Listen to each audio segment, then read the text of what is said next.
Sebelumnya, izinkan saya memperkenalkan anggota dari kelompok 4. Yang pertama, ada Aizahra Isma Zaurida. Yang kedua, saya sendiri, Alma Yultiara Dewi. Yang ketiga, ada Linda. Keempat, ada Hikmah. Yang kelima, Nurmida. Keenam, Nurul Hidayah. Ketujuh, Rizka Damayanti. Dan yang terakhir, Elsa Elisantri Tanpu Bolon. Baik, langsung saja saya persilahkan kepada para anggota kelompok 4 untuk menyampaikan hasil kerjanya. Paradigma sosial kultural. Pembahasan pertama mengenai pengertian sosial kultural. Menurut Kamus Besar Bahasa Indonesia, arti kata sosial kultural adalah berkenaan dengan segi sosial dan budaya masyarakat. Sosial kultural adalah letak suatu wilayah atau negara berdasarkan keadaan sosial dan budaya daerah yang bersangkutan terhadap daerah di sekelilingnya. Dalam memahami konsep sosial kultural, banyak pendapat yang menjelaskan tentang pengertian sosial kultural. Hal ini kita bisa lihat dari beberapa pendapat para ahli seperti Suekanto dan Ranjabar.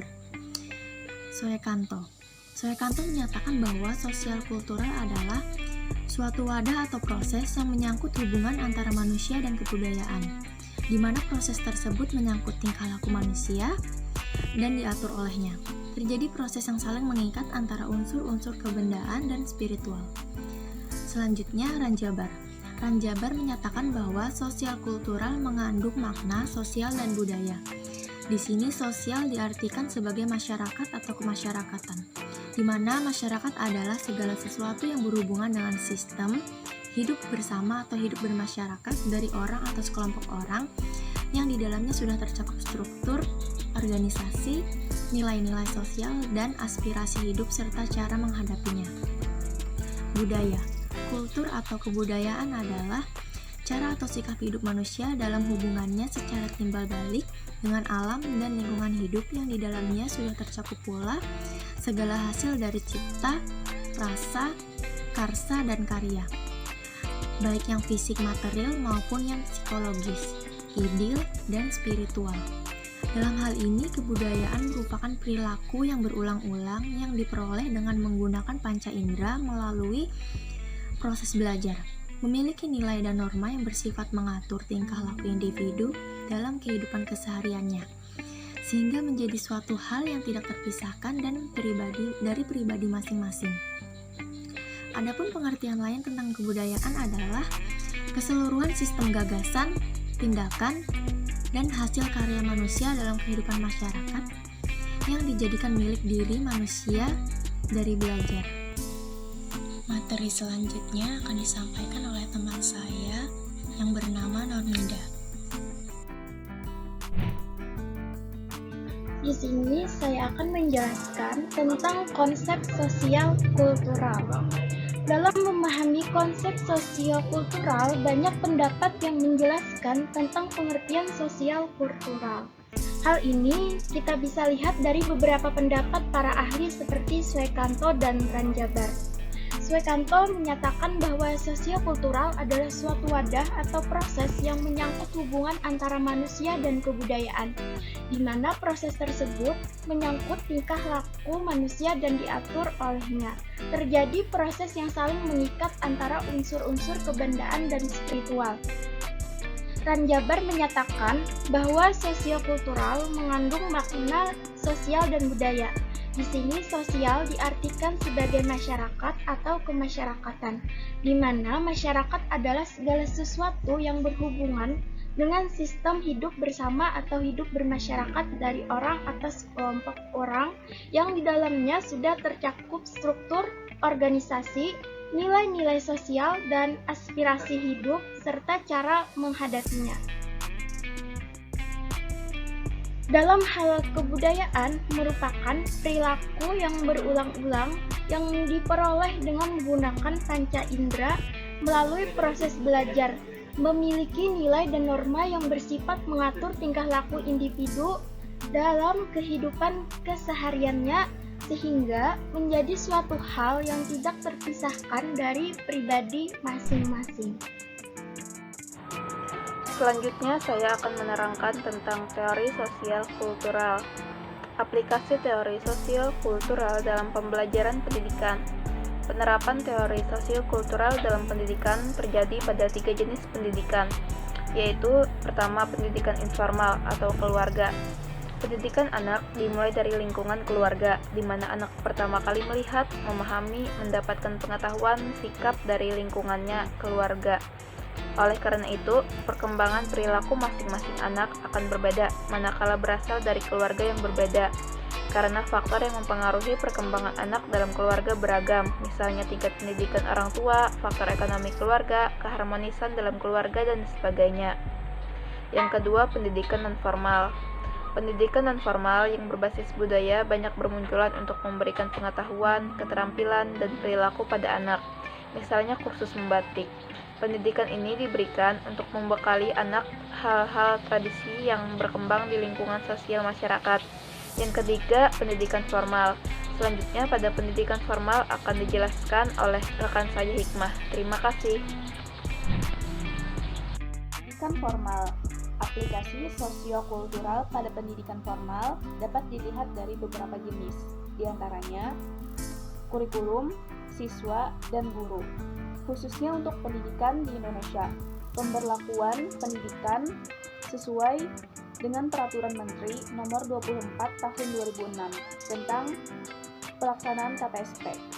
Dalam pembelajaran KTSP, anak mengalami pembelajaran secara langsung ataupun rekaman. Guru bukanlah narasumber segala-galanya, tetapi pembelajaran lebih berperan sebagai fasilitator, motivator, mediator, evaluator, desainer pembelajaran, dan tutor. Selanjutnya, faktor-faktor sosial kultural. Ada 2 faktor yang mendasari terbentuknya teori belajar sosial kultural. Yang pertama Piaget dan yang kedua Vygotsky.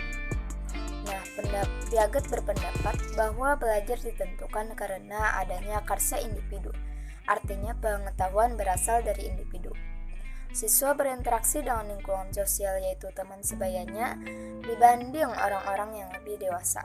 Penentu utama terjadinya belajar adalah individu yang bersangkutan yaitu siswa, sedangkan lingkungan sosial menjadi faktor sekunder. Selanjutnya Vygotsky yaitu jalan pikiran seseorang dapat dimengerti dengan cara menelusuri asal-usul tindakan sadarnya dari interaksi sosial, aktivitas dan bahasa yang digunakan, yang dilatari sejarah hidupnya. Peningkatan fungsi-fungsi mental bukan berasal dari individu itu sendiri, melainkan berasal dari kehidupan sosial atau kelompoknya. Menurut Vygotsky, perkembangan kognisi seorang anak dapat terjadi melalui kolaborasi antar anggota dari satu generasi ke keluarga dengan lainnya. Perkembangan anak terjadi dalam budaya dan terus berkembang sepanjang hidup dengan berkolaborasi dengan yang lain. Dari perspektif ini, para penganut aliran sosial kultural berpendapat bahwa sangatlah tidak mungkin menilai seseorang tanpa mempertimbangkan orang-orang penting di lingkungannya. Faktor-faktor sosial kultural. Ada 2 faktor yang mendasari terbentuknya teori belajar sosial kultural. Yang pertama, Piaget berpendapat bahwa belajar ditentukan karena adanya karsa individu, artinya pengetahuan berasal dari individu. Siswa berinteraksi dengan lingkungan sosial yaitu teman sebayanya dibanding orang-orang yang lebih dewasa. Penentuan utama terjadinya belajar adalah individu yang bersangkutan, siswa, sedangkan lingkungan sosial menjadi faktor sekunder. 2. Vygotsky, jalan pikiran seseorang dapat dimengerti dengan cara menelusuri asal-usul tindakan sadarnya dari interaksi sosial, aktivitas, dan bahasa yang digunakannya sehari-hari yang dilatari sejarah hidupnya. Peningkatan fungsi-fungsi mental bukan berasal dari individu itu sendiri, melainkan berasal dari kehidupan sosial atau kelompoknya. Menurut Vygotsky, perkembangan kognisi seorang anak dapat terjadi melalui kolaborasi antar anggota dari suatu generasi keluarga dengan yang lainnya. Perkembangan anak terjadi dalam budaya dan terus berkembang sepanjang hidupnya dengan berkolaborasi dengan yang lainnya. Jenis-jenis paradigma sosial. 1. Paradigma fakta sosial. Fakta sosial adalah segala sesuatu yang di luar individu atau bersifat memaksa terhadapnya. Fakta sosial dibedakan menjadi 2, Yang pertama, fakta sosial yang bersifat material. Yang kedua, fakta sosial yang bersifat non-material. Yang kedua, paradigma definisi sosial.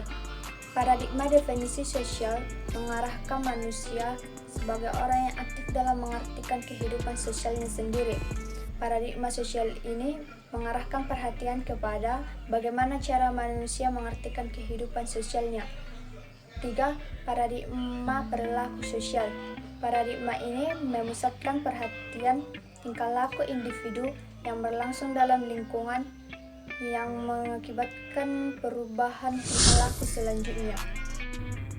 Terima kasih kepada kelompok 4 yang sudah mempresentasikan hasil kerjanya. Demikian presentasi video dari kami. Jika ada kesalahan mohon dimaafkan. Wassalamualaikum warahmatullahi wabarakatuh.